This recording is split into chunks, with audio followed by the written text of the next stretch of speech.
Before we begin tonight's story, I want to know something from you. Where are you watching from tonight?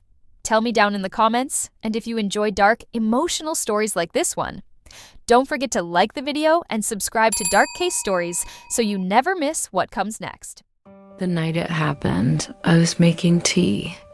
Just tea, nothing special, nothing sacred. That's how grief hides itself inside the small, ordinary moments. The kettle's whistle.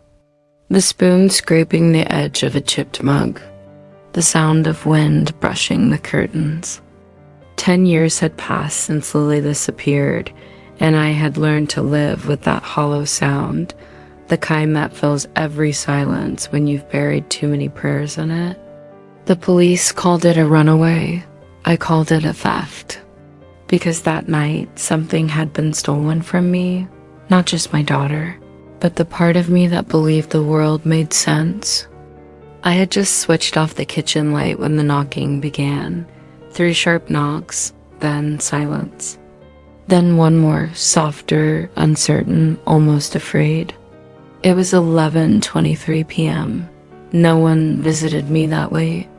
The neighborhood slept early, the street lamps humming like tired sentinels outside. My dog Jasper didn't bark. He lifted his head once, then whimpered, tail tucked. Something inside me whispered, "Don't open that door." But something else, something older and heavier than reason, moved me forward. The kind of instinct that comes only from love or from its ghost. I opened the door, and there she was, wet hair. Pale skin, the same brown eyes, only emptier. A small scar just under the left eye. The same one Lily got when she fell from her bike at 7. My heart didn't beat. I remembered. "Mom," she said. The voice was older, cracked, like someone learning to speak after years in silence. Her hands trembled. "Can I come in?" I didn't ask how. I didn't ask where she'd been. I just pulled her into my arms, and everything broke open inside me. 10 years of nightmares, of anniversaries and police calls and empty birthdays gone. Just like that. She was cold, her clothes damp, her smell faintly metallic like rust and rain. I held her face in my hands, searching for the lie, but all I saw was my little girl. Later, sitting at the table, she barely spoke. "I was taken," she whispered. "By who?" Her eyes darted around the room. "I don't know." They said not to say. Every answer made less sense than the one before it, but I didn't care. I had her back. I should have called the police, but fear had a way of silencing logic. I made her tea instead, the same brand I'd kept buying every week for 10 years, like a prayer no one answered. Around midnight, I noticed something. Her hands. The fingernails, too clean, trimmed neatly, not like someone living captive for a decade. And her voice, she kept saying, "Mom," in a way that felt studied, like she was rehearsing it. She looked like Lily. She even moved like her. But something in her eyes wasn't my daughter's. When she went to sleep in her old room, I stayed up. The photo album lay open on the table. I compared the faces, Lily at 15, Lily at 10, Lily's missing poster. Everything matched, but the feeling didn't.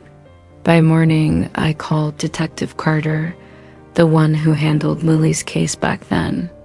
When I told him she'd come home, he didn't sound surprised. "Mrs. Hawley," he said, "I think you should bring her in tomorrow for a DNA test." She didn't want to go. She clung to my arm in the car, her nails digging into my skin.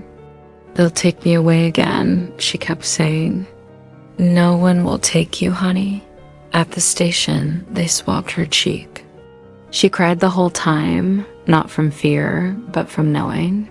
When it was over, the detective smiled at her. "We'll call you tomorrow, But when I looked in her eyes, for the first time, I wondered if I'd made a mistake. That night, I dreamed of the door again, the knocking, the cold air. Only this time, when I opened it, there were two lilies standing there, both identical, both crying, both saying, "Mom, she's lying." I woke up screaming, and from her room, I heard her voice whispering my name over and over through the dark.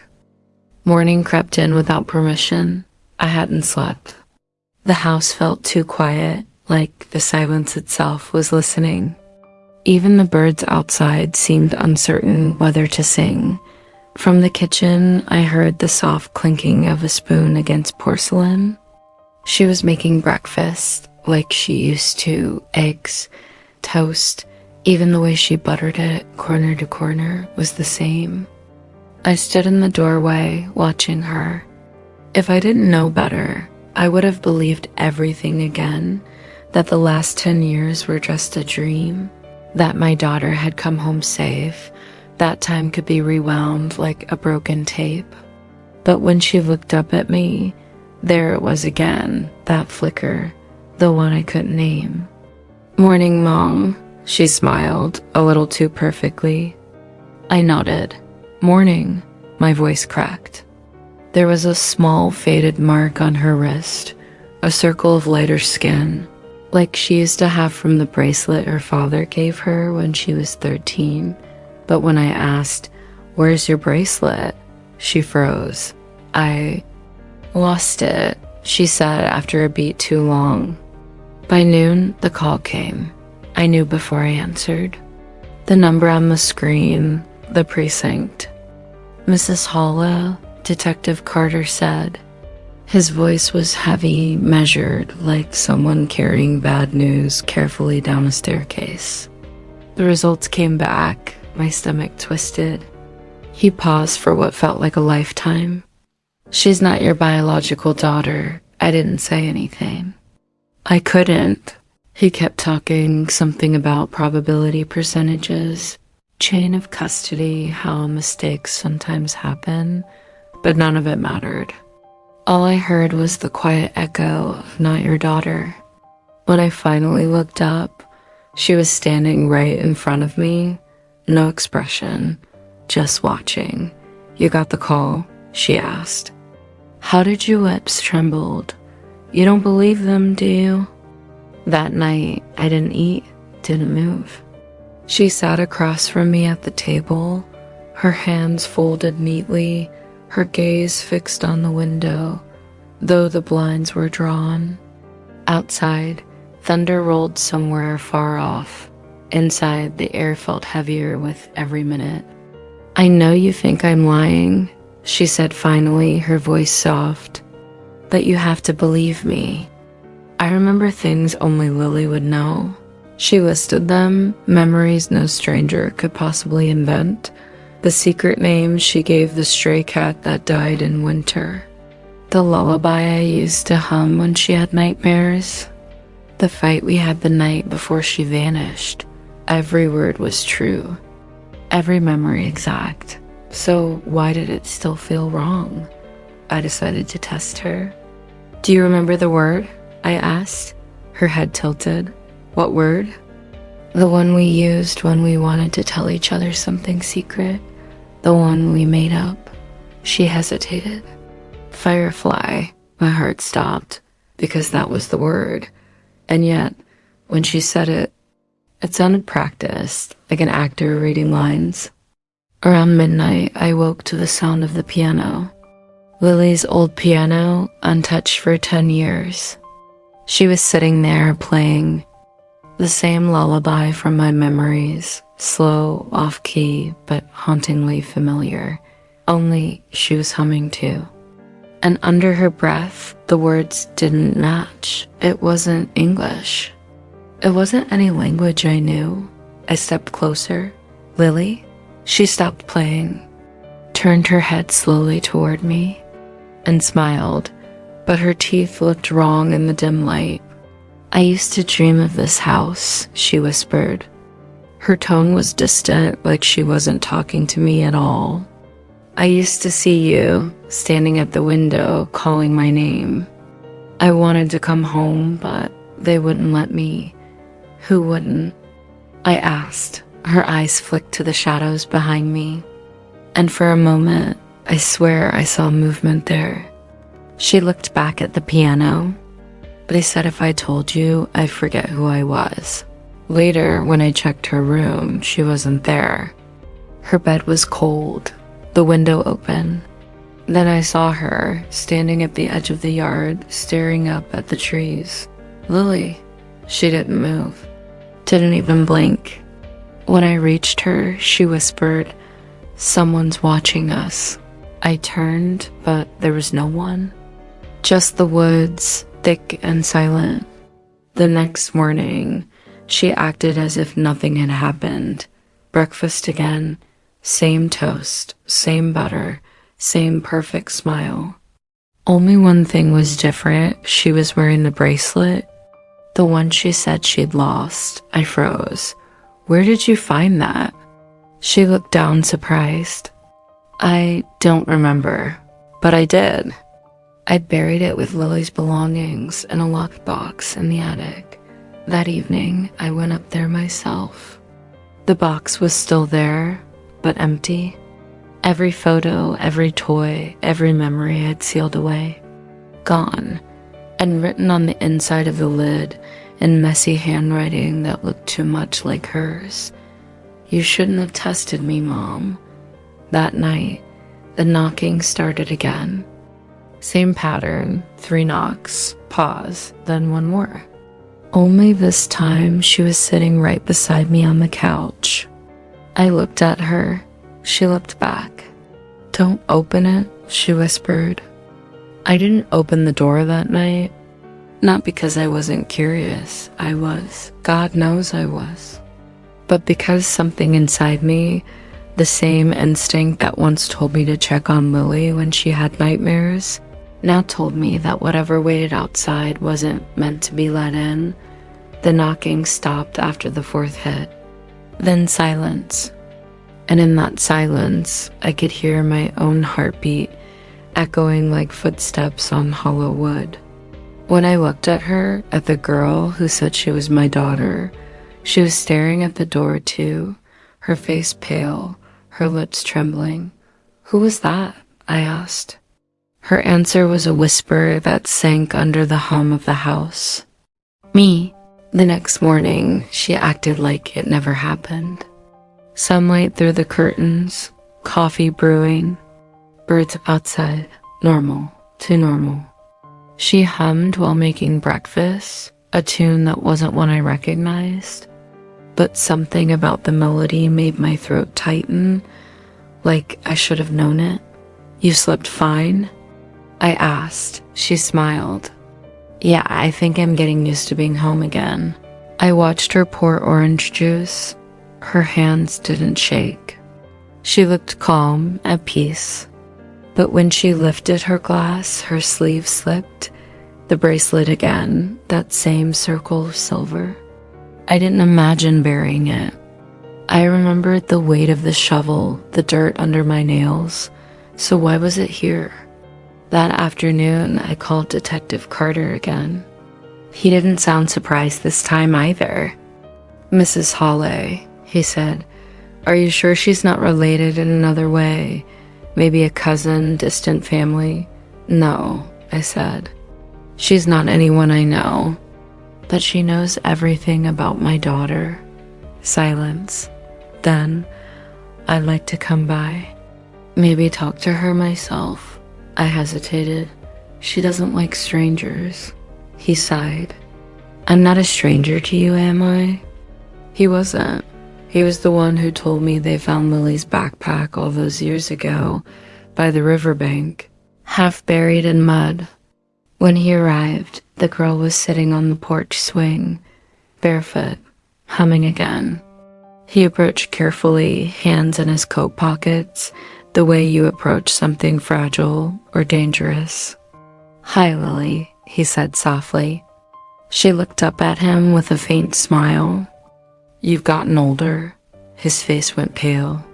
Because that's exactly what Lily had said to him once, years ago, when he brought her a puppy for her 10th birthday. He stared at her for a long time, then said, "Can I talk to your mom for a bit?" Inside, he closed the door and turned to me. "That's her," he whispered. "I don't care what the test says. That's her, but the DNA could be contaminated. Or maybe she was adopted, switched, whatever. I've seen weird things, Mrs. Hawley, but I know that girl, that look in her eyes." He stopped, staring past me toward the window. "She's watching us," he said. I turned. She was standing in the yard, not moving, just watching. That night, I couldn't find my phone or my car keys. She said she hadn't seen them, but I found both under her pillow the next morning. When I asked why, she just smiled. "I don't like it when you leave." By the third day, the house started to change. The mirrors fogged over without heat. Lights flickered even when the power was stable. And sometimes when I walked into her room, it smelled faintly of river water.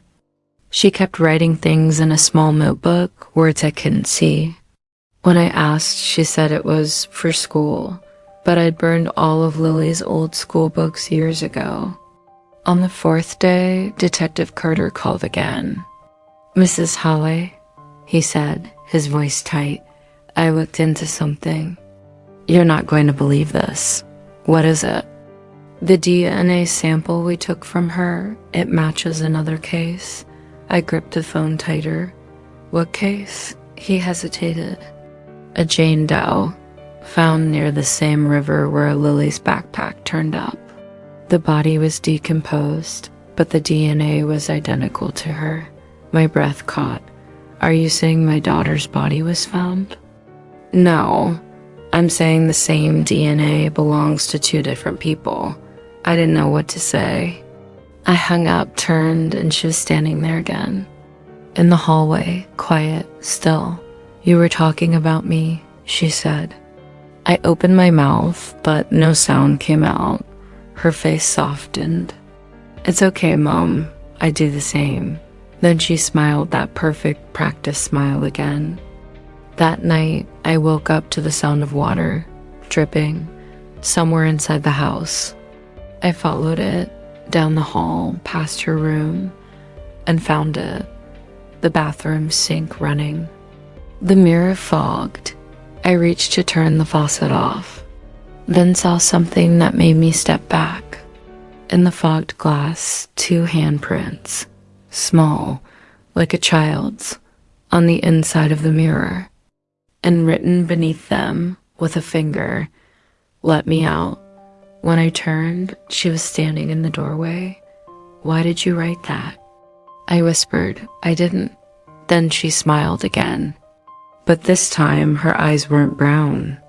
They were black, glossy, reflective, like a mirror. I don't know when the house started to change. One day, the hallway was narrow and familiar.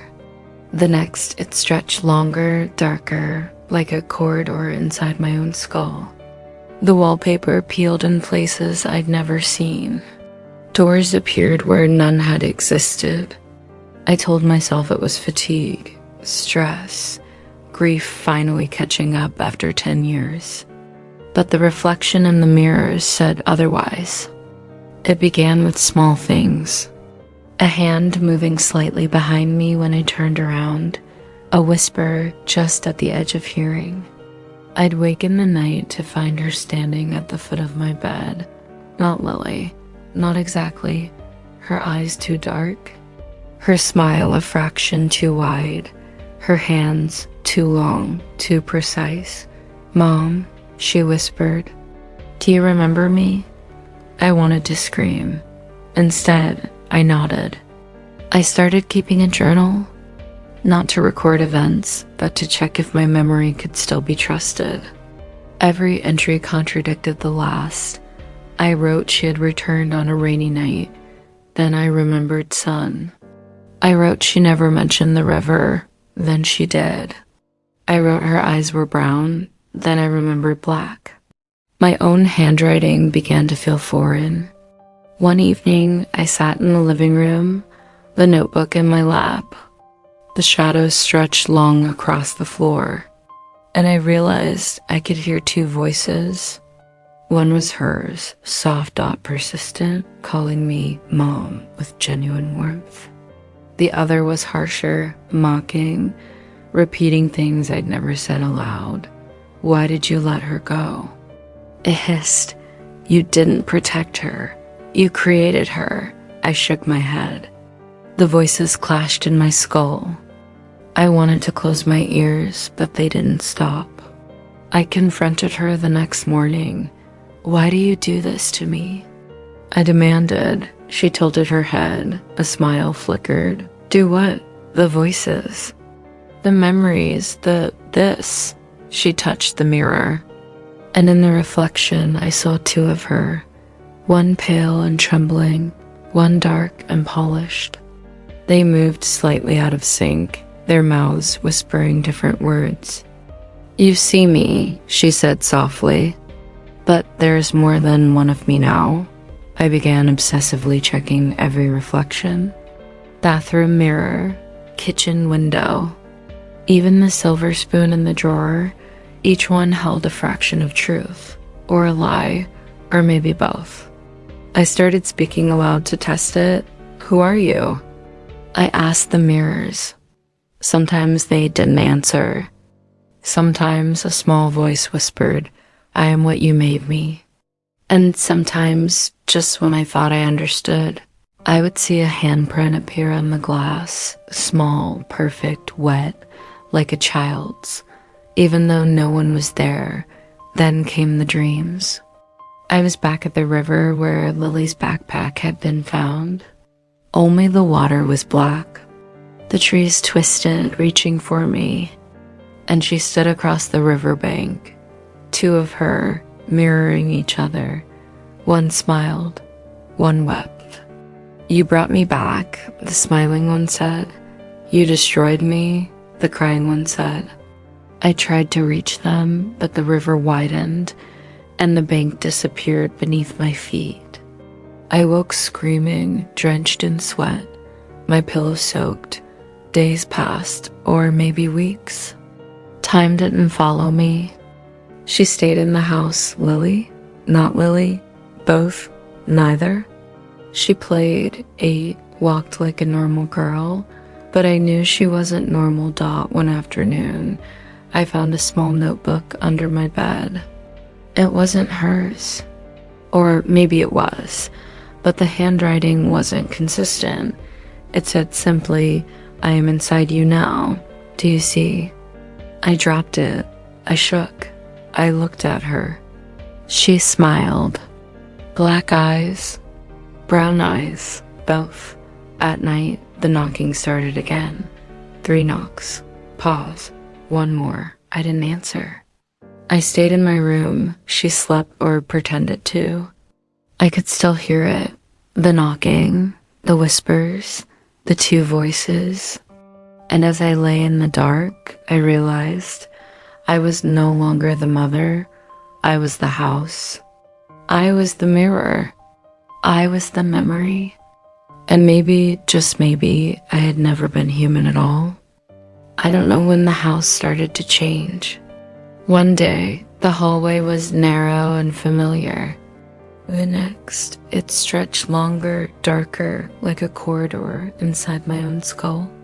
The wallpaper peeled in places I'd never seen.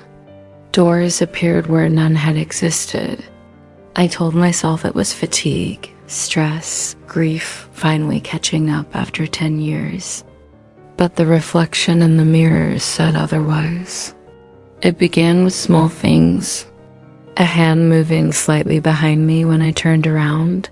A whisper just at the edge of hearing.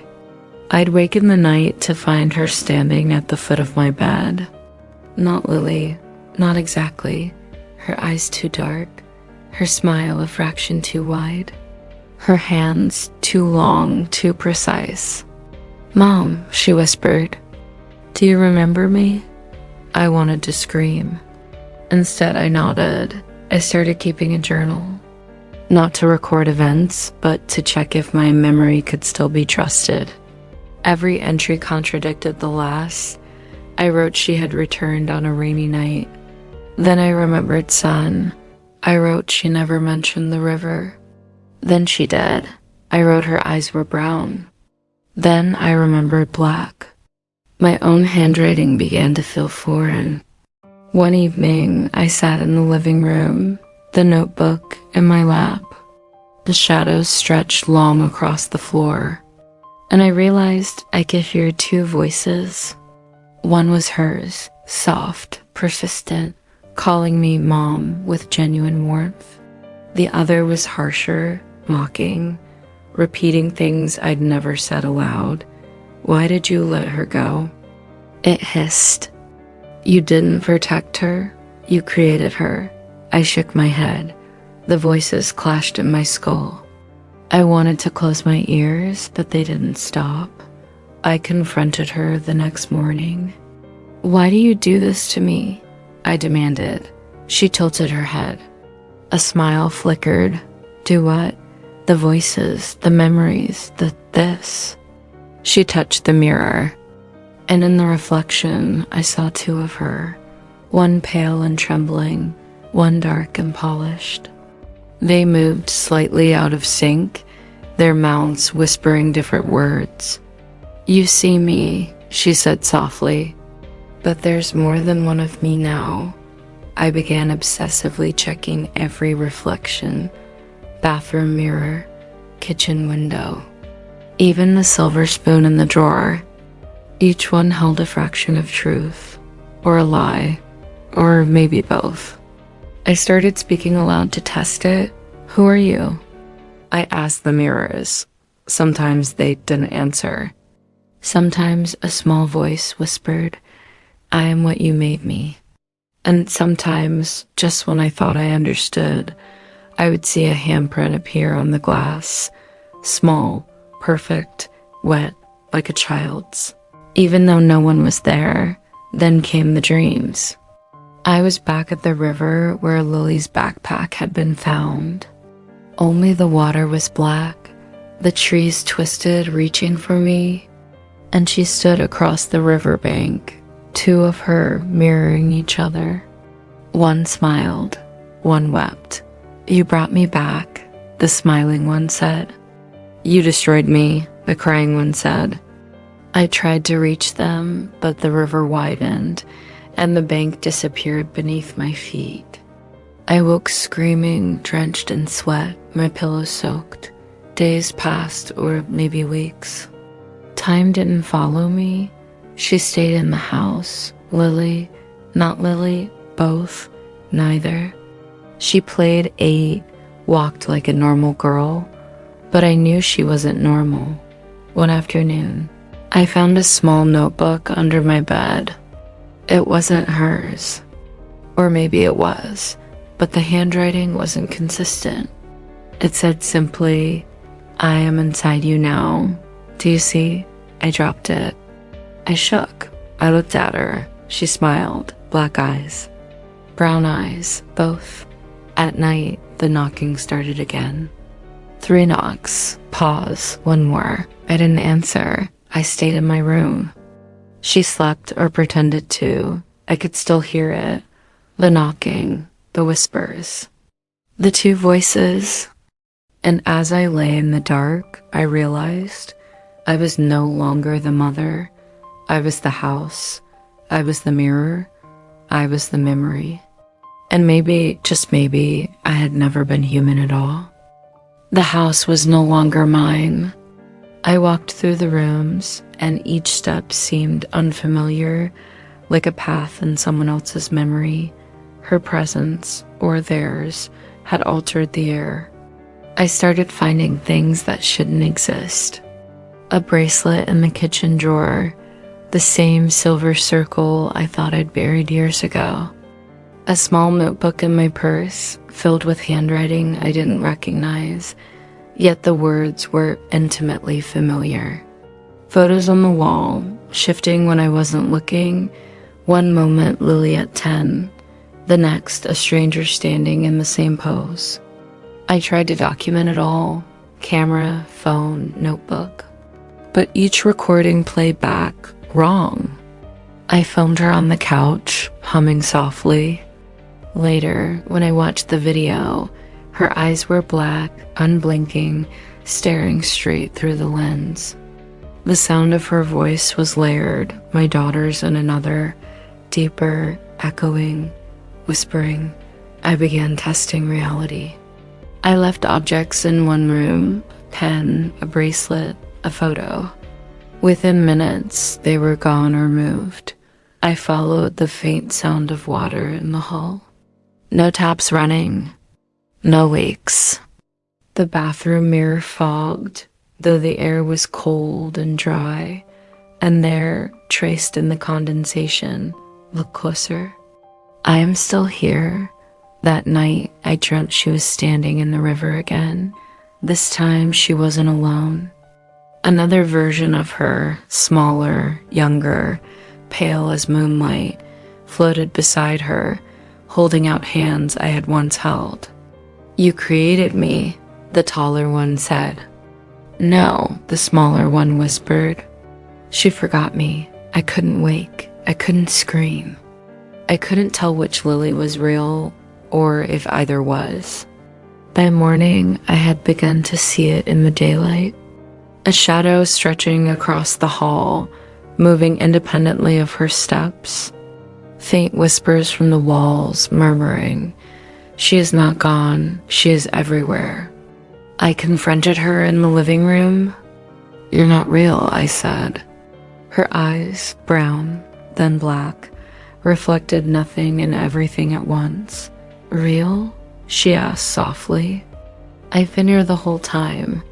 I started piecing things together. The notebook, the mirror, the whispers, the shifting reflections. She or they were inside me. Every memory of Lily, every longing for her, every fragment of grief I had carried, that was the doorway.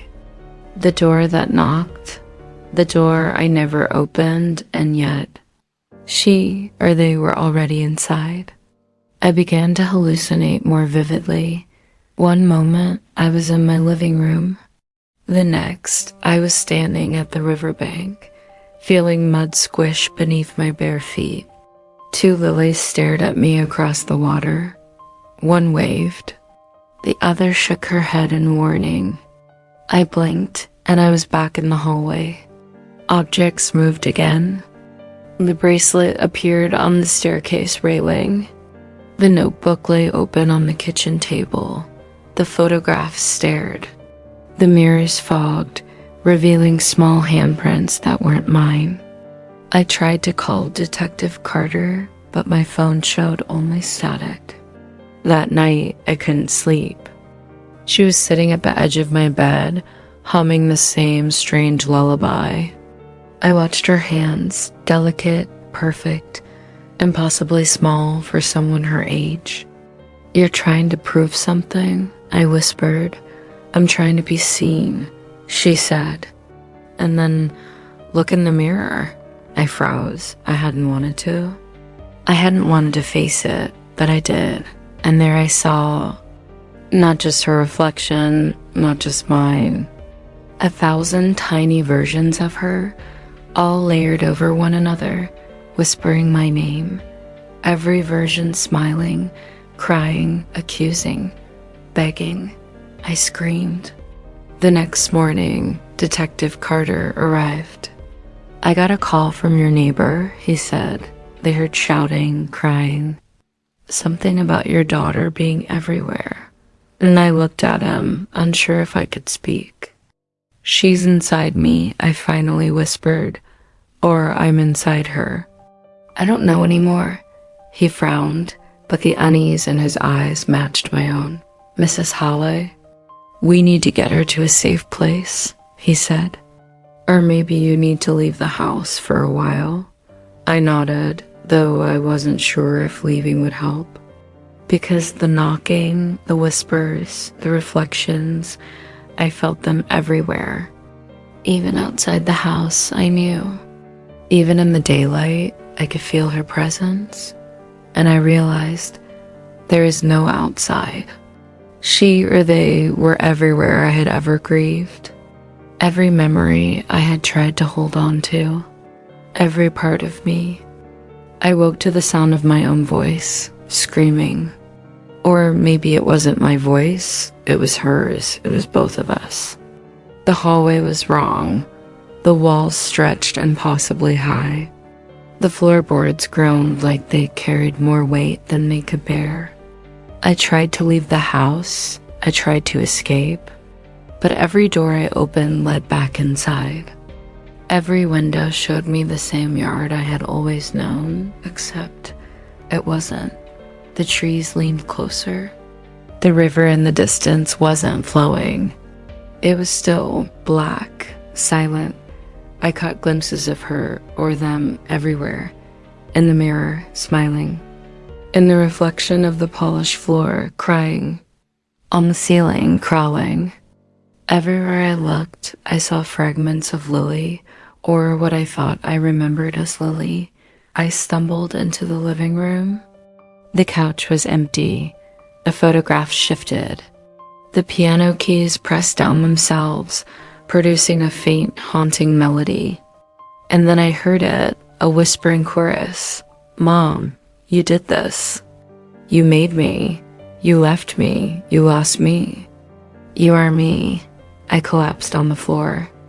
My hands grabbed the notebook she had been writing in, the one I hadn't been able to decipher fully. Now I could read it. Every memory you hold, I hold. Every tear you shed, I feel.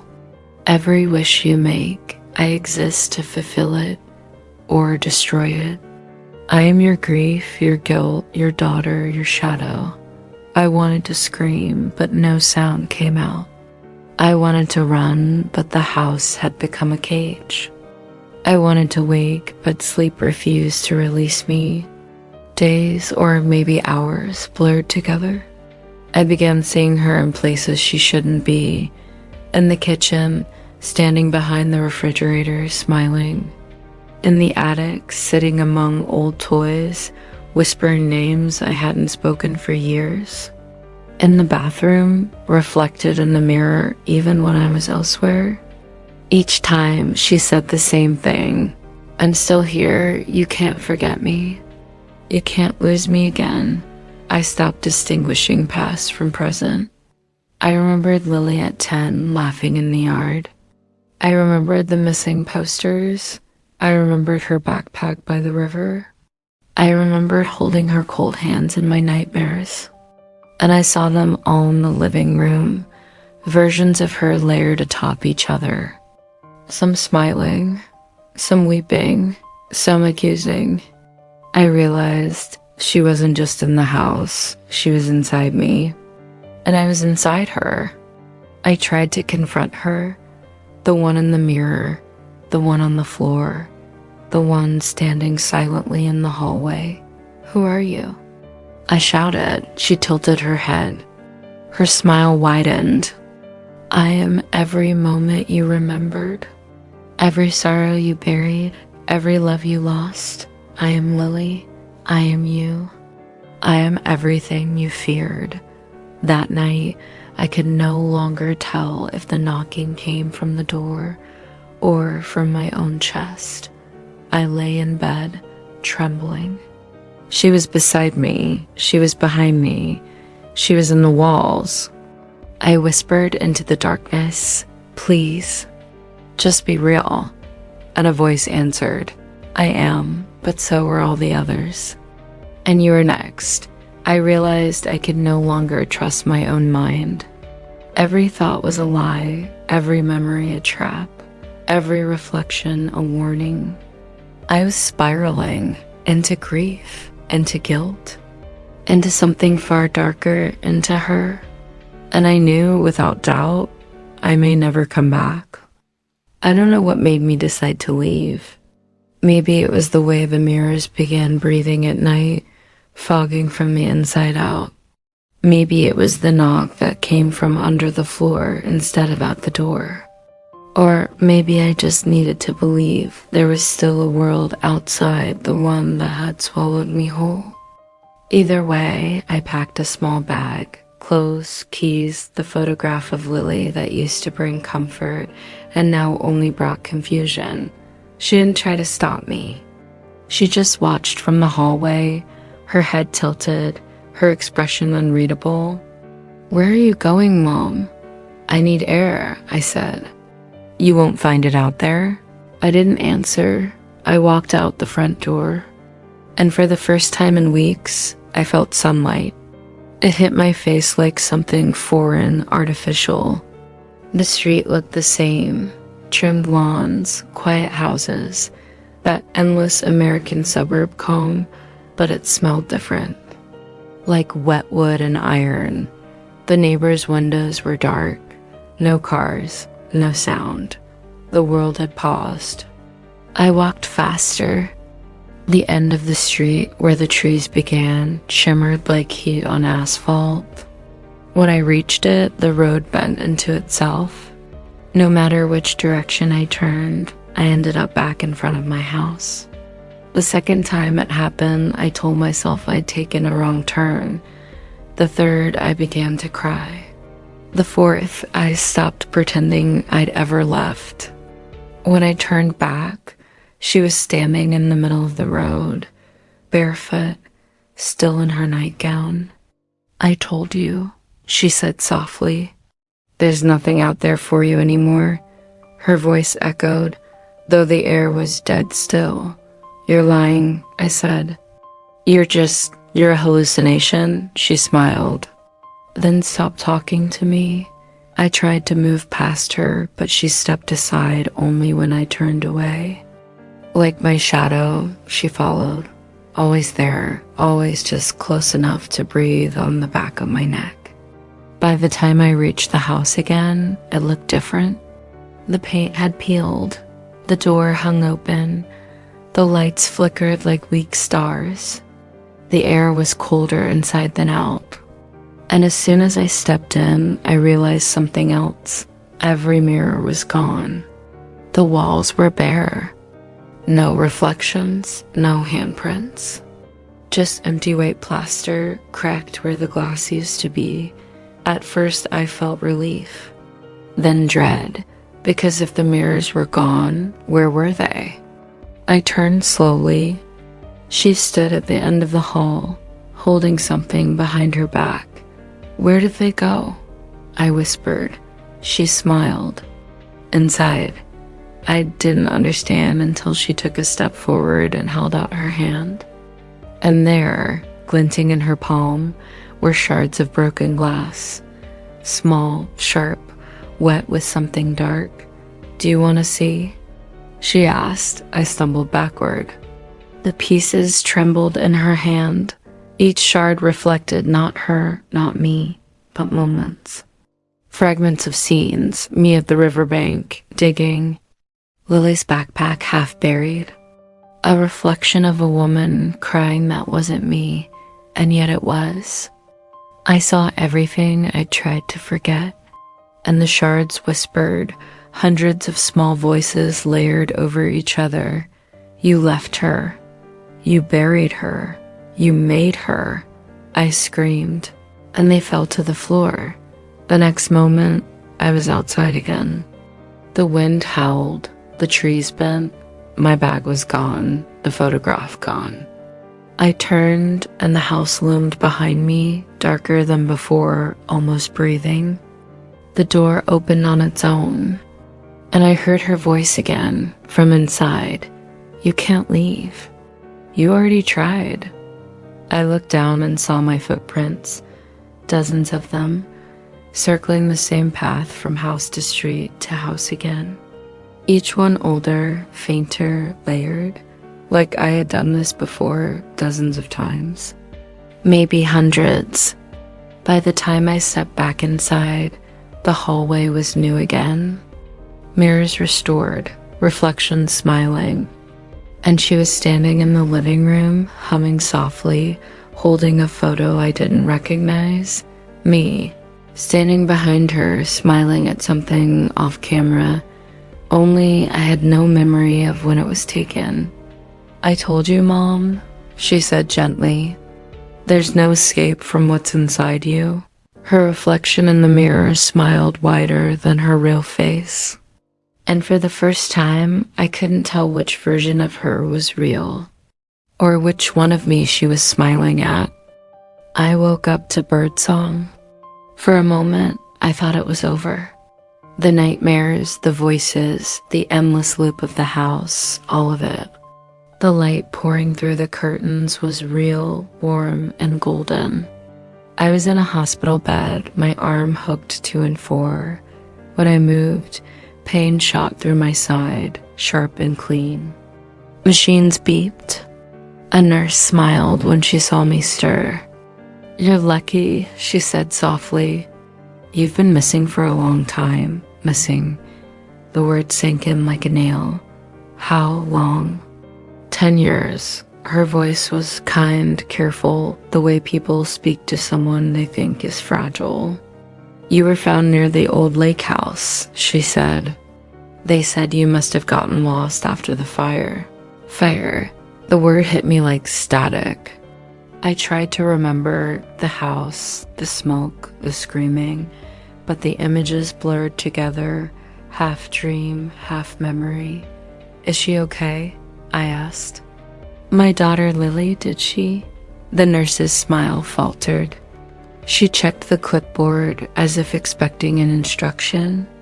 "There's someone who wants to see you," she said instead. The door opened and a man walked in. He was older than I remembered, face lined, hair gray at the temples, but I knew him, James, my husband. The sight of him pulled something deep from my chest. Relief, grief, guilt, all at once. "You're awake," he said. I wanted to run to him, to hold him, to apologize for everything I couldn't even remember. But something in his eyes stopped me. They were gentle and distant, like he was speaking to a stranger. "You look different," I whispered. He nodded. "It's been a long time." I studied his hands, bare. No ring. "Where's Lily?" I asked again. He hesitated, looked away. "She's grown now," he said softly. She moved away, started a life of her own. Something twisted inside me. That couldn't be right. Lily was 10. She couldn't be grown. "Can I see her?" James smiled sadly. "She's not ready." "Maybe soon." The nurse brought food, eggs, toast, something too ordinary to be real after what I'd seen. The world felt wrong. Too still, too quiet. Every sound was perfectly placed. Every shadow too smooth. The kind of world you build from memory. Days passed, or maybe weeks. The doctors called it post-traumatic amnesia. They said the fire had damaged parts of my memory, that I'd created my own version of events to cope. But at night, when the hospital went silent, I'd hear her humming Lily's tune, the same one she'd sing before bed. I asked the nurses. They said no one was there. One morning, I saw her outside the window, standing by the trees. She looked the same, still 10 years old. She smiled and waved. I tore the 4 out and ran to the door, screaming for them to let me out. By the time I reached the hallway, she was gone. The staff said it was hallucination, trauma response.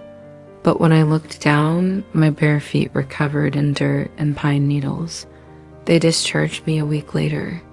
James took me home. The house looked nothing like ours. Newer, brighter, modern furniture, white walls, no trace of the life we'd shared.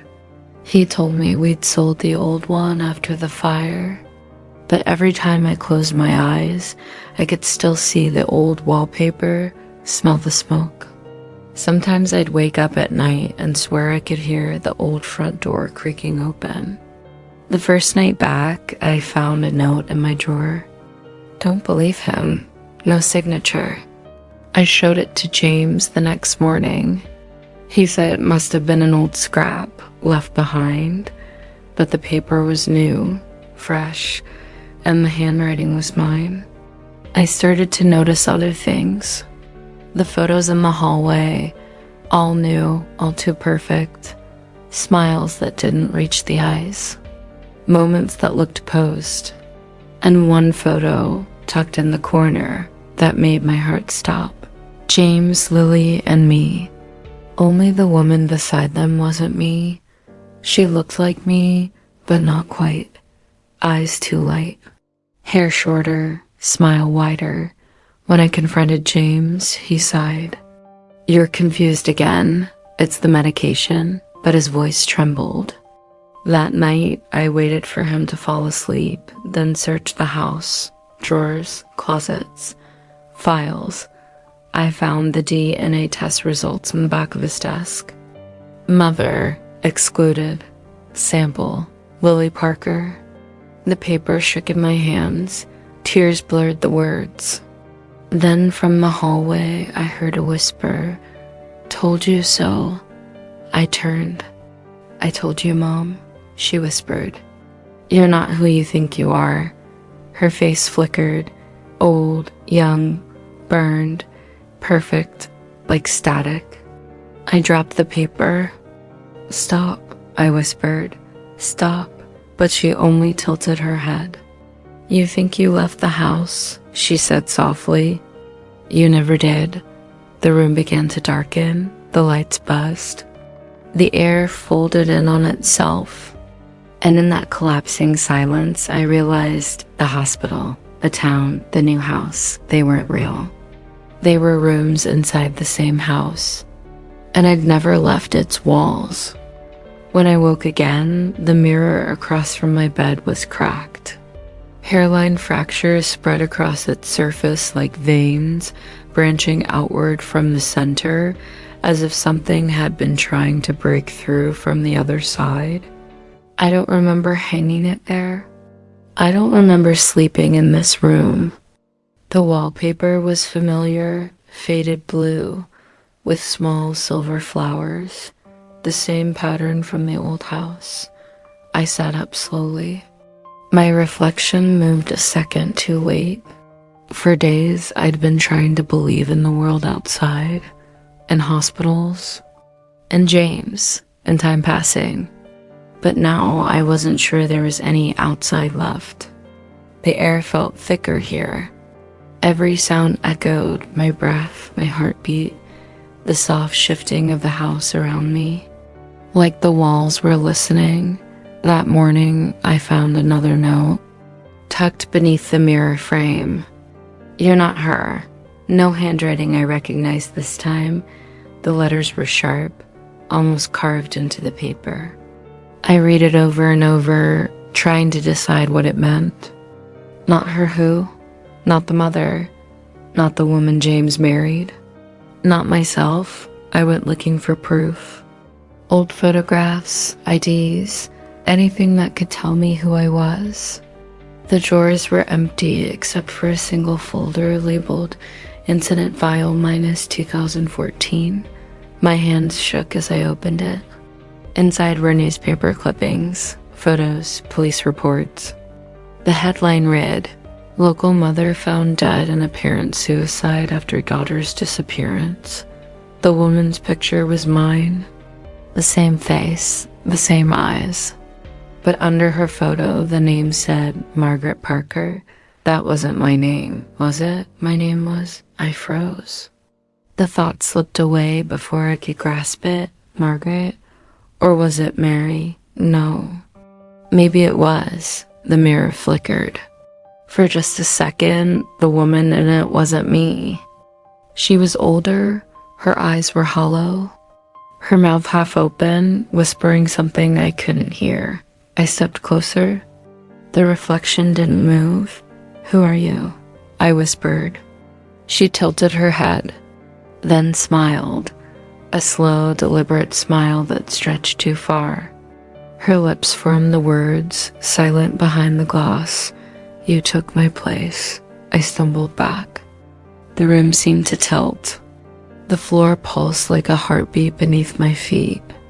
I turned away, gasping, and when I looked back, the mirror was whole again. My reflection normal, calm, breathing, smiling. Only I wasn't smiling. That night, I found another photo, slipped under the door. It showed Lily as a teenager, standing beside someone who looked almost like me. The caption on the back read, "Mom and me, graduation 2022. But the year was impossible. Lily would have been 20 then, and I hadn't aged a day." The next day, James came home early. His eyes were bloodshot, his hands trembling. "You've been digging again," he said quietly. "I just want to understand." He laughed, a hollow, bitter sound. "You can't. You aren't supposed to." Then softer, "You're not her, Maggie. You never were."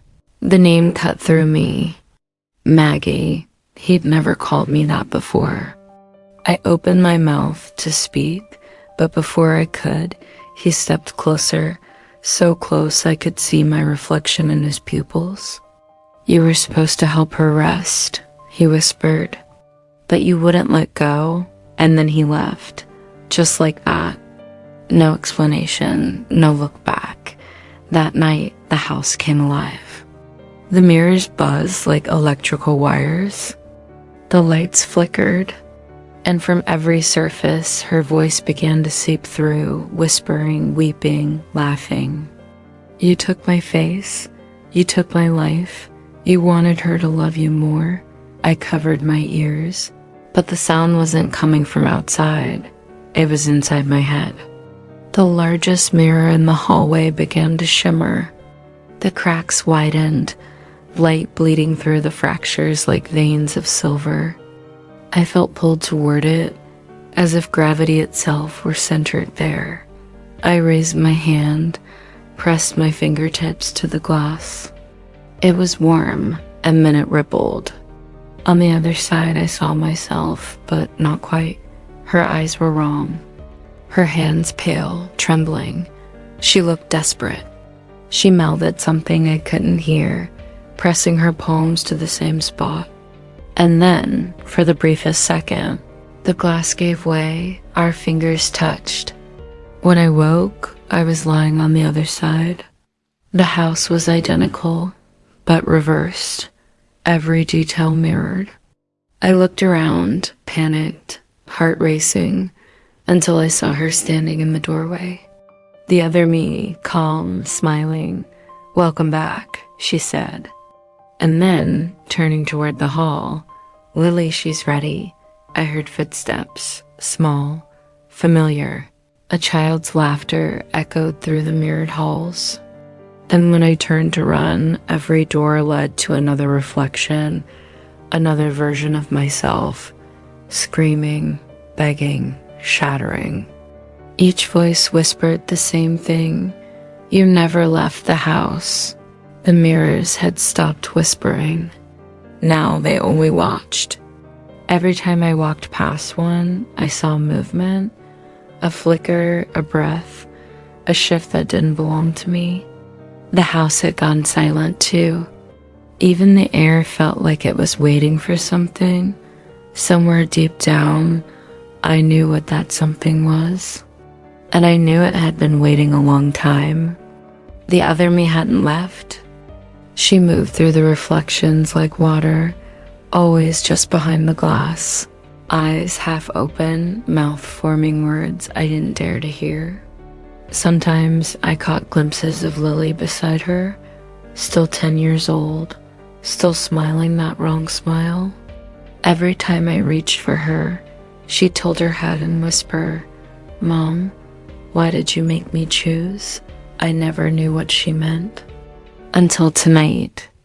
It began with the photograph, the one I found in the hall, me, Lily, and James, the one where I didn't quite look like myself. I stared at it until my eyes ached. And then, for the first time, I noticed the background. The photo wasn't taken in our house. It was taken in this one, the mirrored house. When I turned it over, there was writing I hadn't seen before, faint, almost erased.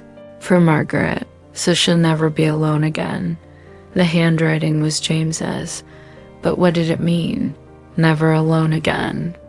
I began searching, room by room, looking for something, anything, that could tell me where the line between real and reflection had broken. In the basement, I found it.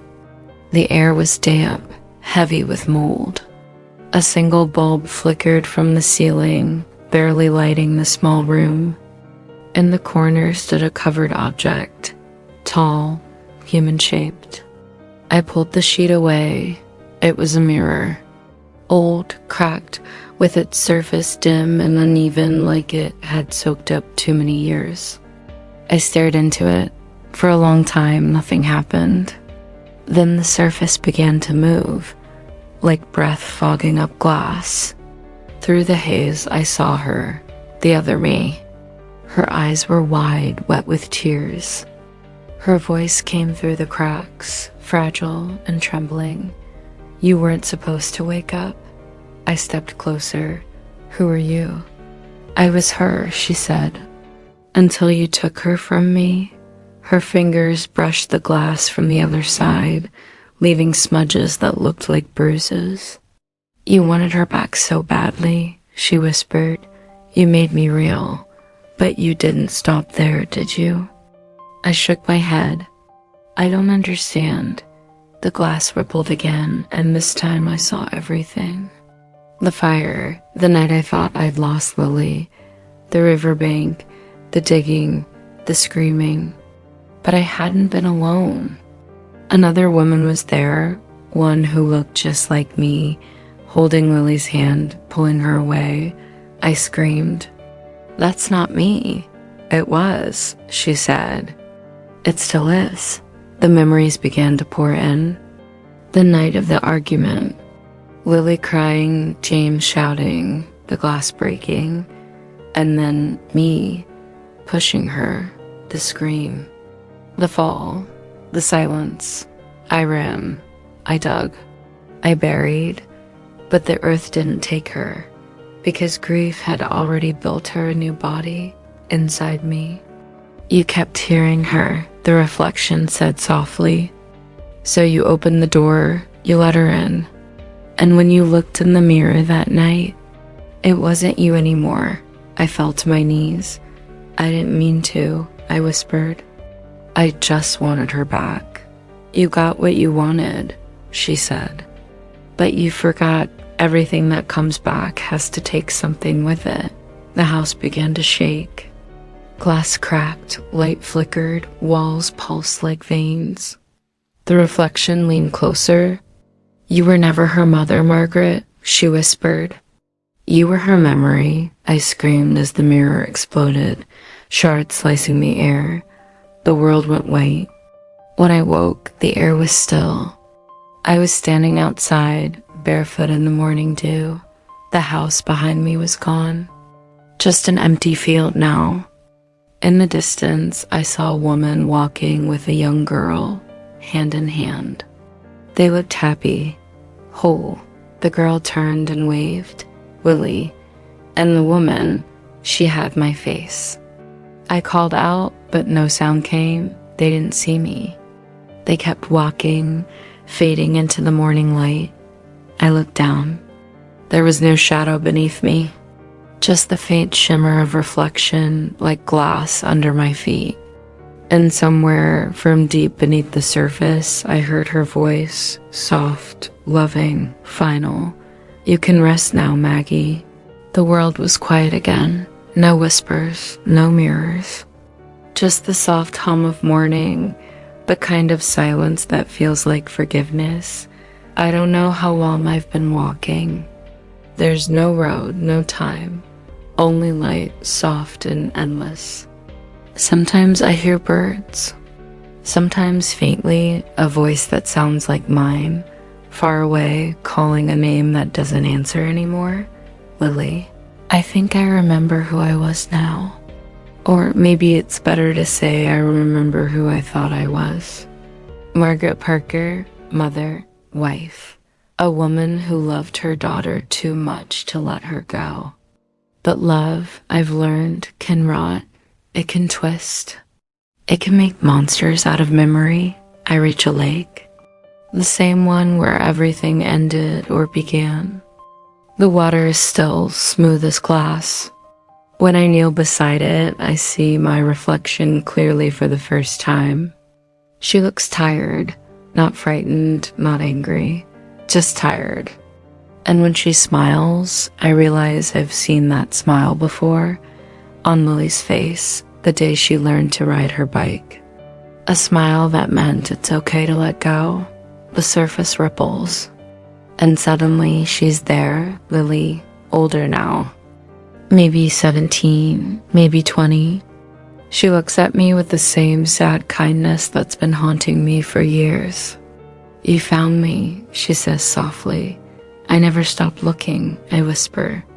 I know. She kneels beside me, her hand hovering over the water.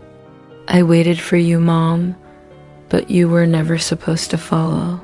Tears fall before I realize I'm crying. They said you weren't my daughter? She smiles faintly. They were right. And wrong. I don't understand. You made me, she says gently. When I was gone, you built me out of everything you couldn't say, out of guilt, out of love, out of wanting one more day. The wind moves through the trees like a breath. I wanted you back, I whisper. I know, and you brought me back, but that meant you couldn't stay. The truth settles around us like dust, weightless but heavy. All this time I thought I was the one haunted. But maybe I was the haunting, the echo left behind after the fire. Lily looks down at the water. Do you see it? She asks. I follow her gaze. Our reflections shimmer together, mother and daughter, joined perfectly. But as the water ripples, I see it clearly. Only one of us casts a reflection. Can I stay? I ask. She shakes her head, tears in her eyes. You already stayed too long. I reach for her, but my hand passes through her like mist. The warmth fades, replaced by a light that begins to rise from the lake, soft and white. It pulls at me, not cruelly, not violently, just gently, like the tide reclaiming what's always been its own. Tell me one thing before I go, I say. Was I a good mother? She smiles. You were the only mother I ever had. And then she leans forward and whispers something I can't hear, only feel. A single word that melts everything, pain, fear, guilt, into peace. Then she's gone. The lake reflects only sky now. No face, no past, no house waiting in the distance. I close my eyes. The air is warm, and for the first time in years, or maybe in forever, I feel light, not weightless, just whole. Somewhere behind me, I hear laughter, hers, and it's not a haunting anymore.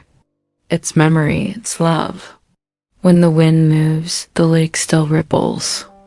And if someone were to look closely, just for a moment, they might see two figures walking side by side in the reflection, hand in hand, fading into the light. But only the reflection. The real world moves on.